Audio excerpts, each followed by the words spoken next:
So, when the last Suicide Squad movie came out, I immediately made a video after seeing it about my initial reactions about the movie. So, I figured I could do the same thing again. I guess it's gonna be a tradition. Whenever there's a Suicide Squad movie, I make a video like this right after watching it in theaters. It's kind of funny, but almost all of my opinions that I had in that original Suicide Squad video have changed, and they changed pretty quickly, because that's the thing about these immediate reactions. Later on, you get time to think about what you saw, and of course, you also eventually rewatch the movie. So you tend to kind of change your mind about things. And I think this especially happens when you see a movie in theaters because you got the big screen and the loud sound.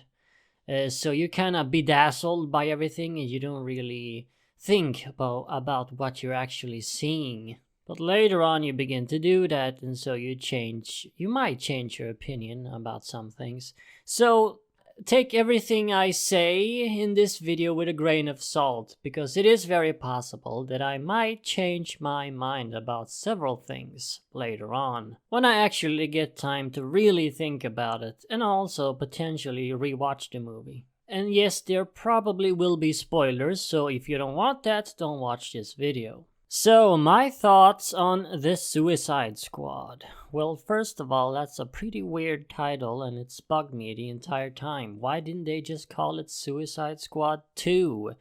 This has got to be the most confusing movie title ever and the stupidest. I mean, it's like if they called Batman Returns The Batman. It just doesn't really make any sense. Maybe they wanted it to not seem too connected to the first movie since nobody likes that movie. I don't know. But it is a sequel.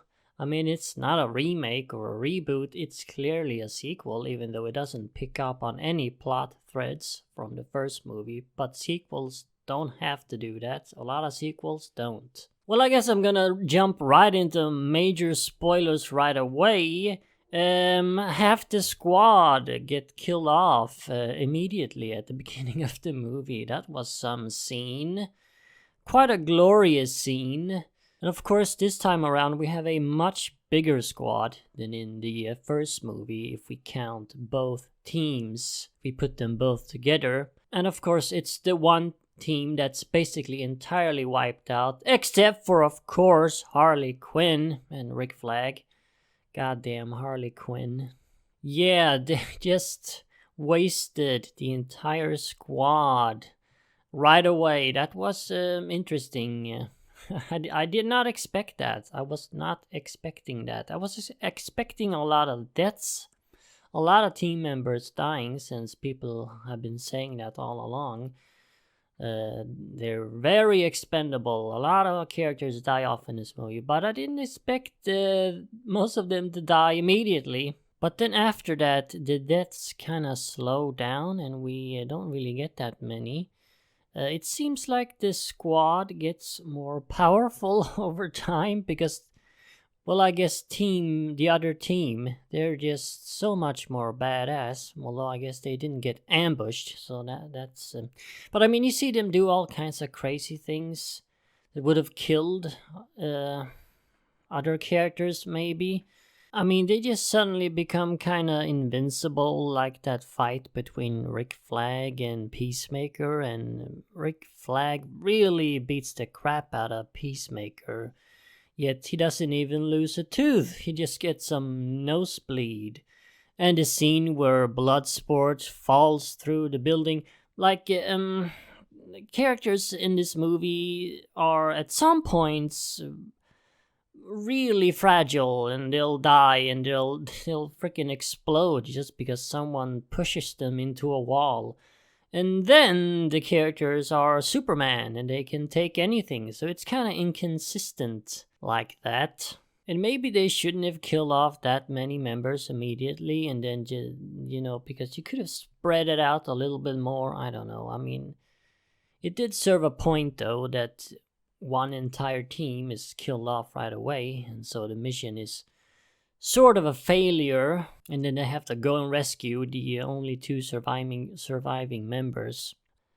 So the plot of the movie, let's talk a bit about the plot of the movie. The plot of the movie is extremely basic, just like in the first movie. It's just, here we have these wacky characters, this ragtag group of rogues being forced to act as sort of heroes. And they're supposed to stop this big threat, this big villain that's gonna destroy an entire city. Yeah, it's the same thing, and it's very basic. There's nothing unique about the plot. But I mean, it doesn't really need to be. It's the Suicide Squad. What do you do with the Suicide Squad? That's what the comics are like. They send these characters on missions. It's really exploring the characters along the way. That's the point of the Suicide Squad, and the team dynamics. That's the entire point of the Suicide Squad, I guess. Not really the plot so much, so it's not a problem. Right, so let's talk about my opinions on the various characters. I'm probably not gonna mention all of them since there are so many. Let's start off with Harley Quinn. Why not? Harley Quinn. I did not like Harley Quinn in this movie. Just like I didn't like her in Birds of Prey. I liked her in the first Suicide Squad movie for some reason, but since then I haven't liked Margot Robbie's Harley Quinn in anything. I think this movie would have been better without Harley Quinn, frankly. I think they should have just cut her out. Nothing she did, really, I didn't like anything with her. The whole thing with her and the dictator of that country, that was just weird. I did like the part where she just shot him out of nowhere, though. That was kind of fun and interesting, and yeah, that makes sense that she would do that. Like she says herself, she has a habit of getting involved with the wrong men, and she probably did the right thing there. Or, well, maybe not, because then the general just went completely nuts, but whatever. I didn't find Harley funny at all. Well, a few jokes here and there were funny, but a majority of her jokes just didn't work for me, just like they didn't in Birds of Prey, and I don't think Margot Robbie really has that great comedic line delivery and timing and all that. But it's not just her fault. It's the writing. She's not given that funny dialogue, to be honest. Her jokes are just kind of stupid, and I just don't like the way she's portrayed. And I guess this goes for a modern Harley Quinn in general, not just this movie. I don't know what she is. This weird, kooky, barely a clown lady. I mean, she's barely clown themed anymore. She doesn't look like a clown almost at all. And yeah, I don't know what she's supposed to be. This kooky gal who just, who's really violent and unpredictable, I guess. And I thought she was way too overpowered, too. I mean, damn. She's better than Batman in this movie. She would kick Batman's ass if she ever came up against him. This version of Harley Quinn, I mean, she could take that torture without... I mean, it didn't seem like it bothered her at all, being tortured with electric shocks. I guess she's kind of used to it in Arkham Asylum, but that's a different kind of electric shocks. And nobody should be able to take that much electric torture. If she was a metahuman, I would understand it, but she's not supposed to have any powers. She's just a normal human being. And then she just kills an entire platoon of soldiers, and she's just jumping around and kicking ass, and it just doesn't feel like Harley Quinn at all. I mean, she's just so good at kicking ass, and so tough. In a way, it feels a bit more like Catwoman would be doing these things. All these super acrobatic things and fighting and all that. I mean, I know Harley Quinn has always been fairly acrobatic, but this is going too far and basically making her Rambo too. Rambo Quinn. Kung Fu Quinn. I mean, yeah, it's just... I know. It's just me whining about Harley Quinn again. But what am I gonna say? I didn't like it. That's the that's the honest truth. I didn't like Harley Quinn in this movie at all, barely at all. And the movie would have been better without her, in my opinion. And I really don't ever want to see Margot Robbie's Harley Quinn ever again. That's just my opinion. If you loved Harley Quinn in this movie, that's fine. A Bloodsport was a major character in the movie. I have no idea who Bloodsport even is. I'm assuming he's a Superman villain since they mentioned Superman in relation to Bloodsport. I don't know, maybe he's not. Has he ever been a member of the Suicide Squad in the comics? I have no idea. So I can't tell you at all if this was an accurate depiction of Bloodsport. I like Bloodsport. He actually was, I guess kind of ironically, one of the funniest characters in the movie. He didn't have many jokes, but when he did, it was really funny. Idris Elba, or however you pronounce his name, has really good comedic delivery, apparently, because whenever the few times Bloodsport did have a funny gag, it was really funny in my opinion. In a way, the character sort of felt like a retread of Deadshot from the first movie, because here we have this guy who's great with guns, a normal human, great with guns, and he's got a daughter, and yeah, there definitely were similarities there, and he had this sympathetic arc proving that, he does have a heart. It was fairly similar to Deadshot, but I liked Bloodsport more than I liked Deadshot. I think I just like Idris Elba more than I like Will Smith. And I just enjoyed the character better, I suppose, because he was a bit of an asshole at first. But then, of course, you find out that he does have a good side. You didn't really have that with Deadshot in the first movie. Deadshot in the first movie didn't really ever seem like a true villain, but Bloodsport does at first. The way he treated his daughter in the one of the earlier scenes in the movie where she visits him in prison, that definitely gave him more character than Deadshot had in the first movie.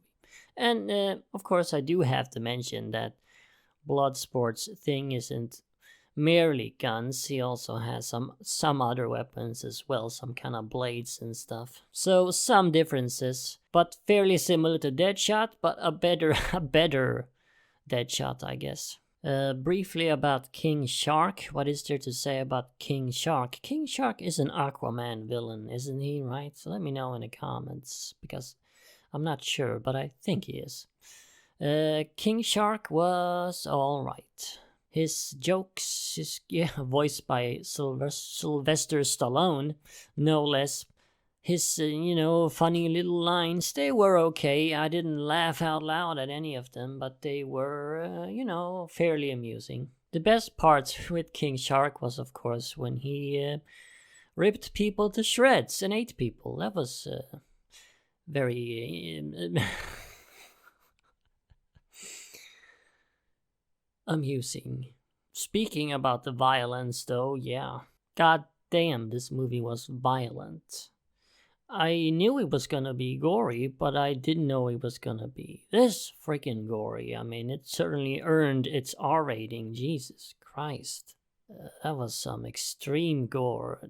This has gotta be the goriest comic book movie ever made. Unless, of course, maybe if there are some movies based on horror comics, potentially. But if we count, the superhero stuff, this has gotta take the cake.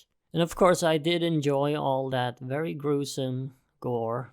Kinda shocked by it, because I wasn't expecting it on that much gore, that frequently, and on that level. At some parts, the movie almost felt like a horror movie. Like the scene in the lab, like the Starro lab. That was pretty disturbing with all those experiments.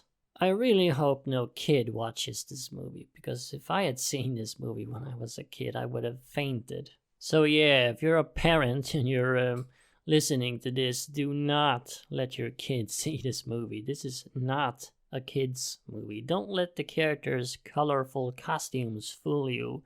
This is not a kid's movie whatsoever.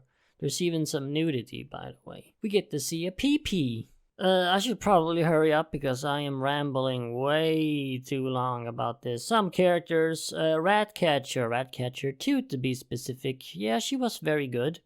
I liked her. A very sympathetic, interesting character. And it was very surreal and bizarre that she ends up beating the villain Starro with her rats. That is some very strange stuff. We have here a big movie where Ratcatcher defeats Starro, the main villain of the film.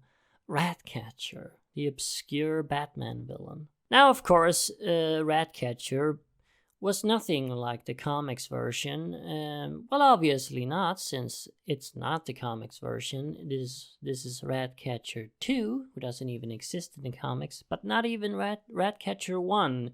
What we see of him, the flashbacks we get of, her dad, that was obviously nothing like the comics either. That's the thing with this movie. A lot of characters are nothing like their comic book counterparts. I mean, in the comics, Ratcatcher, Otis Flanagan, I'm assuming this guy wasn't even named Otis Flanagan. He's a really evil, demented guy who wants to kill all of humanity and replace them with rats. Let rats inherit the earth. Obviously, this guy in the movie wasn't like that. So very comic book inaccurate, but I still enjoy the character.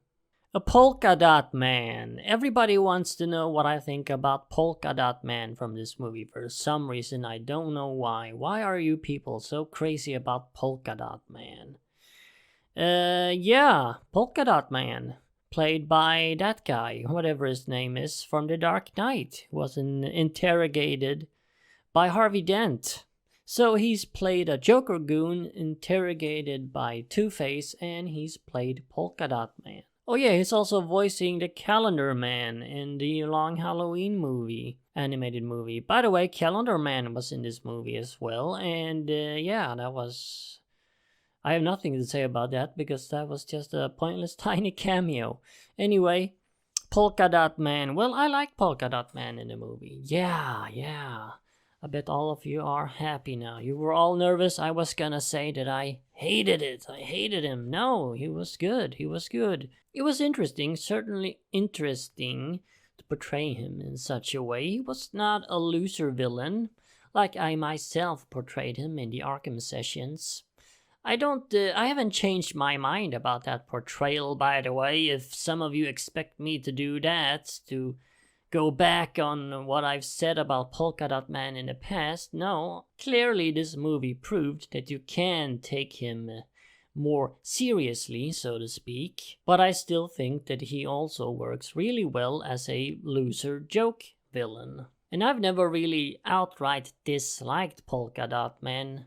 I've always thought he was goofy, but that's not necessarily a bad thing, and I wrote that session with love, because I like goofy loser villains. I think we need those types of characters. Not all villains can be cool badasses. We need the silly losers as well. They serve their purpose. And I'm not going back on what I did with Polka Dot Man in the Arkham sessions again. But this worked really well too, and his powers, the way they portrayed his powers was really cool. I wish he used them more though. He didn't use his dots that often, just a few times, but damn, when he threw those dots at people, that was gruesome.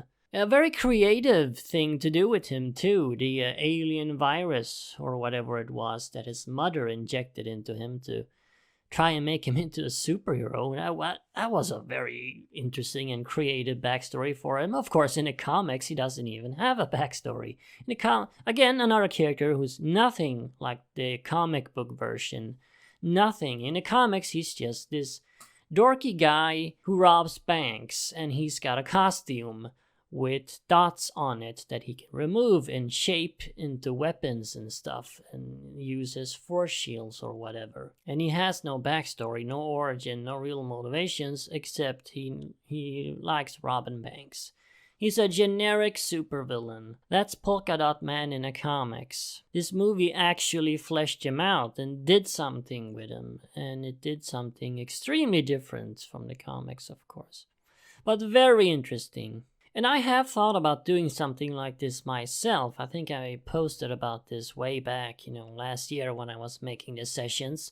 I talked about that I wanted to try and take one of these silly loser villains and do a spin on them where I portray them and their powers as something very scary, like they pretty much did here with Polka Dot Man. I thought about doing that too, not Polka Dot Man of course, but someone else like maybe Ten-Eyed Man or Crazy Quilt or whomever. But I never did it because, I ended up cutting the sessions short back then.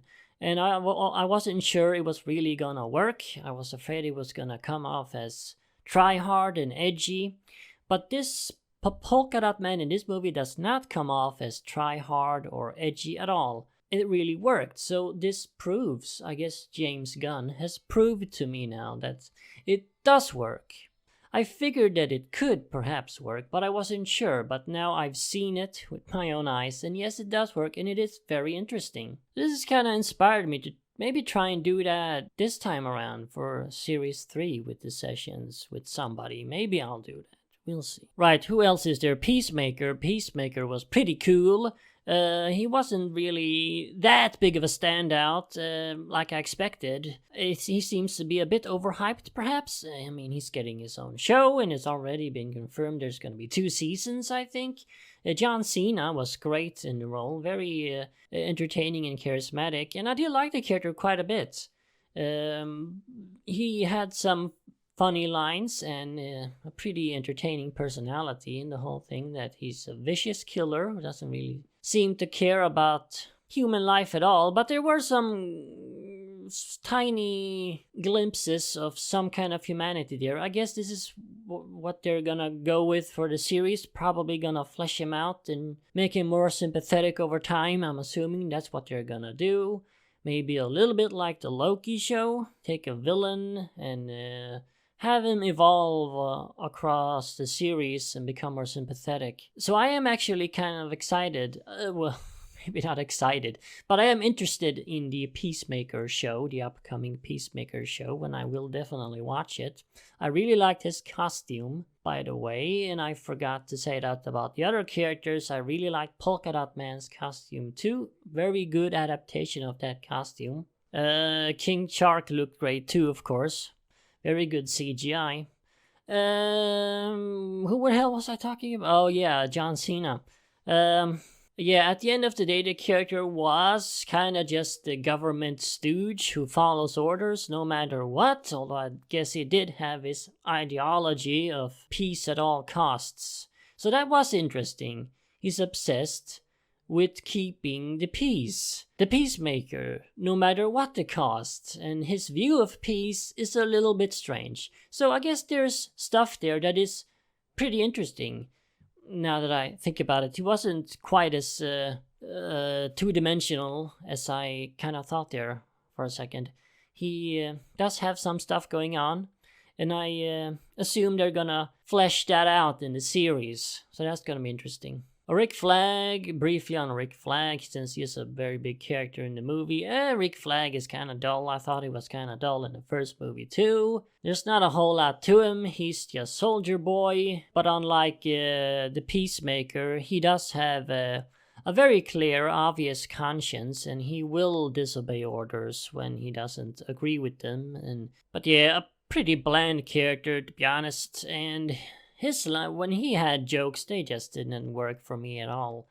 I don't think any joke he had, not in this movie or the first one, worked. Yeah, I guess I should try and cut it a bit short here. What about Starro? Starro himself, the sorta main villain of the movie, I guess. Starro was fun. He was portrayed, at least at first, as a horror character, basically. It was quite scary when he was introduced. I guess it's a bit ironic that he's kind of a horror character since he looks so colorful and I guess kind of cute.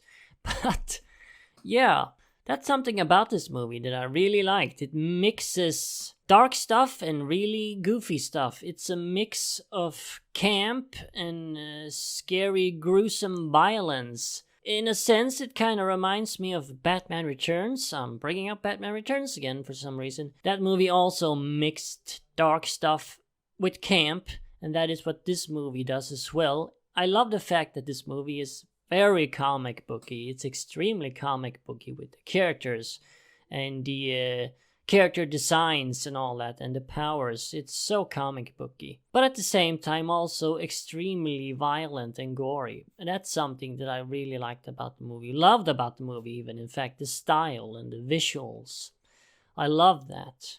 Anyway, back to Starro. This is what you get when you don't have a script, okay? I know you guys love these unscripted videos. Starro was a decent enough villain. I guess the main thing about him was that he was a cool visual. This giant starfish with a giant eye walking around, destroying the city and sending out all these small starfishes, taking over people, attaching themselves to people's faces. It's a very cool visual. But beyond that, there was of course not a whole lot to the character. And I haven't really read many stories with Starro, so I don't know how comic accurate this version was. I of course know that Starro is a Justice League villain. I'm pretty sure he was even the very first Justice League villain. The villain in the very first Justice League story ever published, I think he was. But of course here he faces the Suicide Squad. Kind of an odd choice, to be honest, but I definitely liked Starro more than the Enchantress from the first movie. It was way more unique and fun to just look at, and they could do a lot more creative stuff with Starro, of course, than they could with Enchantress. And it's I guess there was some character there with this thing. It had been tortured for 30 years and experimented on. Of course, it's gonna be pissed and it's gonna want revenge on these fucking humans. And it does briefly mention there right before it dies that something about it enjoyed just floating around in space, gazing at the stars, something like that. It wasn't doing anyone any harm, just a harmless alien thing floating around in space, and then humans come and capture it and start torturing it, try to use it as a weapon. Of course it's gonna be pissed. So there was some character there to this giant kaiju like monster, so that was nice. Yeah, I think Starro was a pretty good villain in this movie, to be honest. And the final character I want to talk about is the Thinker. The Thinker is a Flash villain, if I remember correctly, originally a villain of Jay Garrick, the original Flash. I liked him in the movie, but I didn't really get his deal. Like, this could have been any generic mad scientist, right? Why did it need to be the Thinker? He has those things on his head, but they never do anything? What is the deal with him? I forget what kind of powers he has in the comics, but doesn't he have some kind of helmet or something that he puts on his head that he does something with? Does he mind control people? I don't really remember, but I know he has some kind of power in the comics. But in this movie he doesn't. He's just a mad scientist who, for some reason, has a bunch of weird metal things sticking out of his skull. And they briefly mention them and joke about how they make his brain smarter or something. Okay, so do they? What is the point with them? They did nothing with it. Another thing they never explained either is Javelin and his staff, or Javelin, I guess. Or did they maybe? Maybe I missed it. It has some kind of weird powers, and Harley Quinn, of all people, inherits it. They kill off Javelin himself just to hand over the Javelin to Harley Quinn, who already should have her mallet, by the way. But no. You could have just had Javelin do all the Javelin stuff in the movie, and not Harley Quinn, but no. See what I'm saying? This movie would have been better without Harley Quinn. Just cut her out. Cut her out. I think that's it for me talking about characters, because there's so many of them and this video is already so super long, just like the original Suicide Squad video I made. I just ramble on and on and on and on, and I can't shut up. At the end of the day, at least what I'm feeling right now, I like this movie. I thought it was pretty good. It was not amazing. It was pretty good. There were some inconsistencies with the characters and their deaths and how fragile they were. In 1 second, you have characters being killed off left and right, like they're made out of glass, and then in another scene, they're like Superman and can take any type of beating and a building falling all over them or whatever. Yeah, and the jokes were kind of 50-50.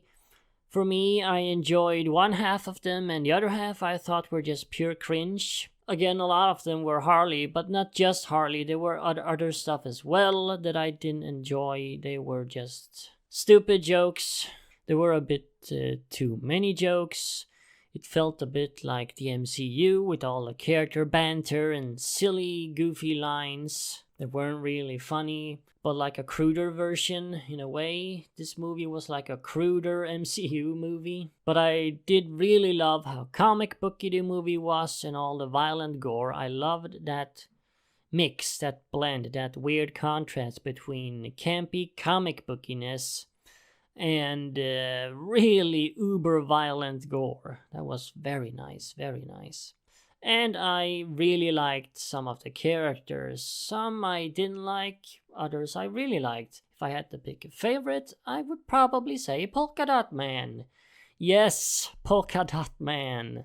Isn't this weird? Everybody keeps saying that I hate loser villains for some reason.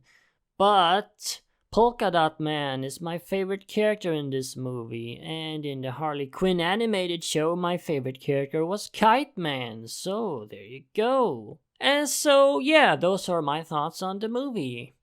I may change some of these opinions over time, especially when I rewatch the movie and when I think about the movie some more. But right now, just having seen it, coming home from the theater, this is how I feel about the movie.